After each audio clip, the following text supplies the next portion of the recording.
Hi. Telangana election ముగిసిపోయిన తర్వాత ఇంక మిగిలింది ఆంధ్ర ఎలక్షన్లు. ఇంకా సర్వేలన్నీ కూడా ఆంధ్ర ఎలక్షన్ గురించి అయితే సర్వేలు వస్తూ ఉన్నాయి.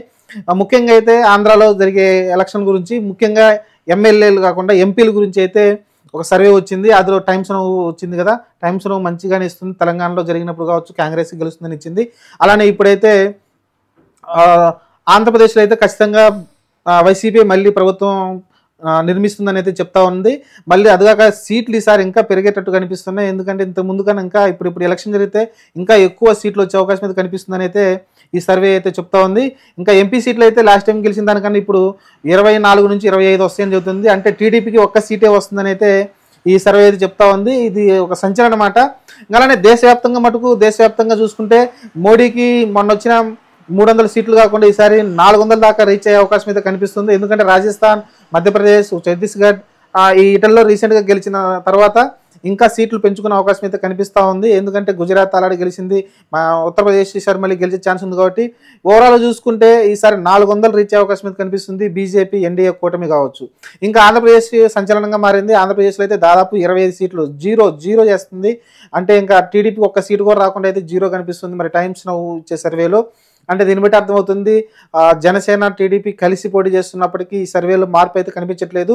తెలంగాణలో కాంగ్రెస్ గెలిచింది కదా, కొంచెం మార్పు ఏమైనా వస్తుంది అనుకుంటే సర్వేల పరంగా అయితే ఎలాంటి మార్పు అయితే రావట్లేదు.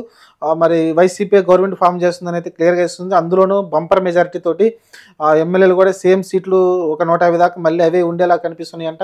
ఎలాంటి మార్పులు అయితే కనిపించే అవకాశం అయితే కనిపించట్లేదని అయితే ఈ సర్వేలు అయితే చెప్తా ఉన్నాయి. ఇంకా ఎంపీలు అయితే 25కి 25 కొట్టేసేలా కనిపిస్తుంది. ఒక్క సీటు వచ్చే అవకాశం టీడీపీకి ఉందని అయితే ఈ సర్వే అయితే చెప్తా ఉంది. 0 to 1 అని చెప్తుంది. మరి ఇది ఒక సంచలనమే అనుకోవాలి. మరి ఈ నిర్ణయంపై మరి టీడీపీలో ఎలా చూసుకుంటారో చూడాలి. మరి ఎందుకంటే టీడీపీ ఏదైతే చంద్రబాబు అరెస్ట్ కావచ్చు, లోకేష్ గారి తర్వాత ఢిల్లీలో దాదాపు 2 నెలలు 3 నెలలు కూర్చోవటం, పవన్ కళ్యాణ్ అంత యాక్టివ్గా లేపడం, తన సినిమాలు చేసుకుంటూ ఉంటాం, అంత మజా అయితే రావట్లేదు. వైసీపీ మటుకు ఎప్పటికెప్పుడు యాక్టివ్గా ఉంటుంది, జనాల్లోకి పోతూ ఉంది, ప్రజల దగ్గరికి వెళ్ళి చూస్తూ ఉంది. కాబట్టి టీడీపీ అంత యాక్టివ్ అయితే కనిపించట్లేదని నాకు అనిపిస్తుంది. జనాల్లోకి సరిగ్గా వెళ్ళట్లేదని నాకు అనిపిస్తుంది. వాళ్ళు 150 ఎమ్మెల్యేలు పోతూనే ఉన్నారు, జనాల దగ్గరికి పోతున్నారు, పరామర్శిస్తున్నారు, సమస్యలు తెలుసుకుంటున్నారు. కాబట్టి ఇంతకుముందు ఉన్నంత ఊపు అయితే కనిపించట్లేదు టీడీపీలో అయితే. చూద్దాం మరి ఇప్పటి నుంచైనా పుంజుకొని ముందుకెళ్ళి ఈ మార్జిన్ తగ్గించుకునే అవకాశం చూద్దాం. ఎందుకంటే మళ్ళీ ఈసారి కనుక టీడీపీ పరువు తగ్గించుకోకపోతే మటుకు ఈసారి దారుణమైన పరిస్థితి ఎదుర్కోవాలంటుంది.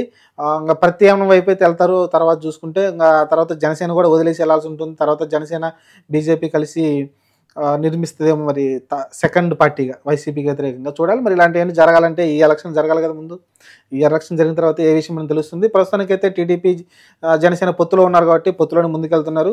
ఇంకా వరాహయాత్ర కూడా ప్రారంభం కాబోతుంది కాబట్టి ఇంక చూద్దాం. ఆయన అయితే మీటింగ్లు పెడుతున్నారు రెగ్యులర్గా. మన వైజాగ్లో పెట్టారు కదా, రెగ్యులర్గా మీటింగ్లు పెడుతున్నారు పవన్ కళ్యాణ్ గారు.